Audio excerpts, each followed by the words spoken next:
남태현. 과거 위너의 멤버였었던 남태현. 알고 보니 하나부터 열까지 문제가 많습니다. 학창시절 강제 전학을 갈 정도로 문제아였는데 당시 소속사가 YG였기에 일진썰은 그나마 조용히 덮어졌었습니다. 곧이어 위너 탈퇴부터 본격적으로 사고를 치고 다니기 시작합니다. 무대 위에서 팬들에게 윽박 지르거나 공연 중 담배 피우는 정도는 기본. 여자 문제로 여러 사람의 입에 오르내리게 됩니다. 과거부터 정여원, 손담비 등과 열애설이 났었기에 여자 관계가 복잡한 것 같았지만 이번엔 직접적으로 지저분한 여자 관계로 피해를 입은 사람이 나타납니다. 가수 장재인은 자신의 인스타그램에 남태현과 개인적인 만남을 가졌다는 여성에게 DM을 받았다며 카톡 캡처본을 공개했는데요. 남태현이 자신을 만나면서 바람을 피웠다는 걸 까발려버린 겁니다. 상대방은 장재인과 헤어졌는데 장재인 소속사에서 결별 기사를 안 내준다 라는 말만 믿고 남태현과 만나기 시작했다며 영화관에서 남태현과 장재인이 함께 있는 걸 지인이 목격해 자신이 속았음을 깨달았다고 합니다. 그로 인해 상대 여성은 배신감으로 화가 났고 그래서 장재인에게 이를 밝혀야겠다고 생각해 장재인에게 연락을 취했다고 합니다. 이 모든 게 공론화되자 맹렬한 비난을 받게 된 남태현. 하도 욕먹으니 장재인은 사과받았다며 여론을 잠재워줬는데요. 그런데 남태현은 여론을 뒤집고 싶었었는지 방송에서 장재인과는 헤어진 상태에 만난 거라 양다리는 아니라고 거짓말을 합니다. 장재인 입장에서는 나락갈까봐 한번 봐줬더니 이런 거짓말까지 들어줘야 하는 상황이 된 겁니다. 장재인은 다시 한번 해당 사건에 대한 언급을 한다면 강경 대응을 한다는 입장을 밝혔고 저런 비열한 거짓말까지 참아야 하나 라고 분노했습니다. 이로 인해 남태현은 더 이상 방송에서 안 보게 되나 했을 즈음 또 사고를 칩니다. 하트 시그널3에 출연했던 서민재가 본인 인스타그램에 남태현과의 사진을 올리며 난리가 납니다. 원래 참하고 바른 이미지였던 서민재가 남태현을 만난 걸로 추측되는 시기부터 눈에 띄게 마르고 어딘가 취한 듯한 퀭한 모습을 보여줘 남자 하나 잘못 만나서 그야말로 인생이 망가지는 모습이 고스란히 보여진 겁니다.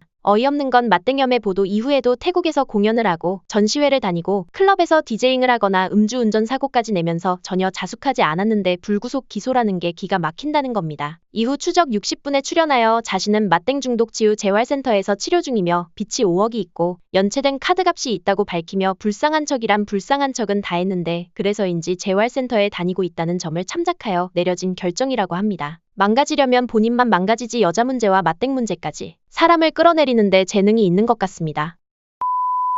이병헌은 항상 사생활 논란이 있었으나 연기력으로 전부 커버쳐버려 아직까지 탑의 자리에 있는 배우라고 할 수 있습니다. 그는 미워하되 그의 연기는 미워하지 말아라 라는 말까지 있기도 합니다. 사실 수많은 스캔들도 있었는데 연애 좀 많이 했다고 해서 사생활에 문제가 있다고 단정할 수는 없지만 그의 수많은 자유로운 연애 방식은 결국 사건을 내고 맙니다. 2009년 그와 연애를 했다고 말하는 캐나다 동포 여성 A씨는 이병헌이 혼인빙자 간음을 했다고 주장을 하면서 소송을 걸어왔습니다. 그간 수많은 찌라시들을 빗대어 봤을 때 터질 게 터진 느낌이었습니다. 하지만 이 사건은 단순히 전 여자친구 A씨만 얽혀있는 게 아니었는데요. 바로 강병규 애인의 친한 친구였기 때문이었습니다. 그 둘이 친하다는 것을 알고 있던 이병헌은 강병규가 A씨와 짜고 이병헌에게 수십억을 요구한 것이라고 주장하며 법원에 억울함을 호소합니다. 이에 강병규는 분노하며 이병헌을 명예훼손으로 고소했는데요. 이병헌에게는 명예훼손에 대해 무혐의 처분이 내려졌고 도리어 강병규는 공갈죄로 기소됩니다. 이 때문에 강병규는 대중의 문매를 맞으며 나락에 빠지게 됩니다.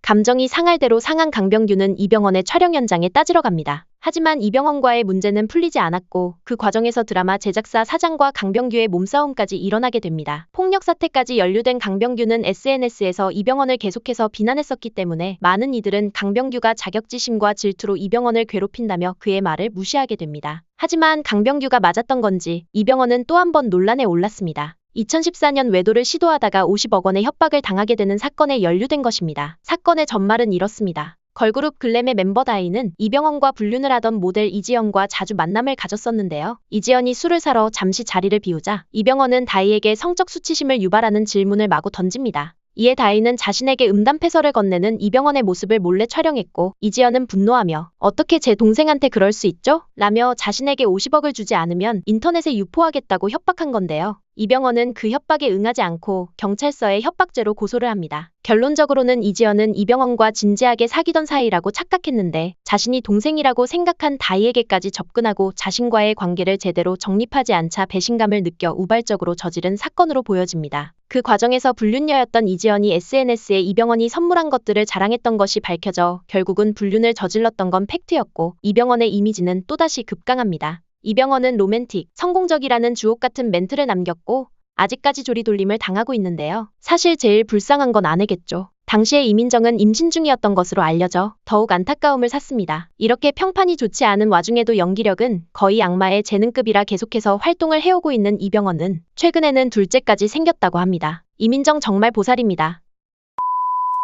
주진모, 장동건. 주진모는 쌍화점에서의 연기 때문인지 한동안 게이라는 루머가 돌았었는데요. 2019년 결혼을 하게 되면서 모두 사실무근임이 밝혀졌죠. 그렇게 결혼해서 가정에 충실한 줄 알았었는데 핸드폰 해킹을 당하게 되면서 그의 지저분했던 과거사 생활이 낱낱이 까발려지게 됩니다. 일명 주진모 게이트로 그와 함께 어울렸던 장동건 역시 논란 속 주인공이었는데요. 2013년부터 2014년에 걸친 주진모와 장동건이 주고받은 카톡 내용 중에는 연예인 지망생, 모델, 미스코리아, 로드걸 등 젊은 여성들과 은밀한 만남을 서로 주선해주며 얼굴과 몸매에 대한 품평이 서로 오고 갔으며 대화 내용 전반에 여성 비하적인 음담패설과 비속어가 난무했는데요. 게다가 함께 어울렸던 다른 연예인들도 거론되어 물매를 맞자 모두 손사래를 치며 발을 빼는 사태까지 벌어집니다. 카톡 내용이 어느 정도였냐고요? 대략 시간 흐름 없이 한번 쭉 나열해 보겠습니다. 작년 슈퍼모델이래. 이따 시간 안 돼? 아씨땡 오늘 졸라 땡기긴 하네. 난 지금 엔진 가동 중 오늘 둘 다 해버릴라고. 애들 상태 투게이. 일본?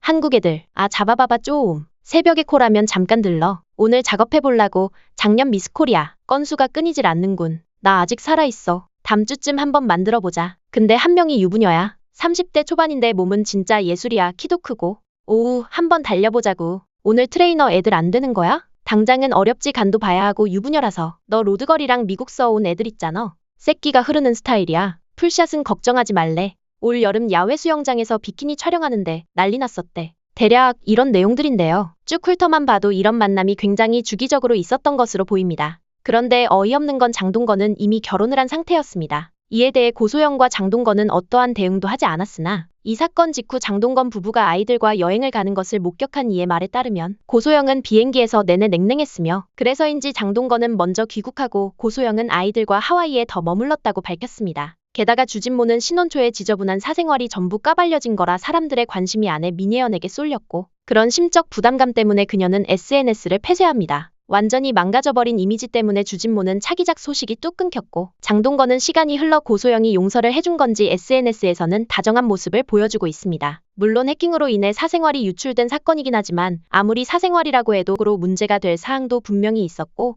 워낙 젠틀하고 깔끔해 보이던 이미지였기 때문에 실망감은 더욱 크게 느껴집니다. 정말 보이는 게 다가 아닌가 봅니다.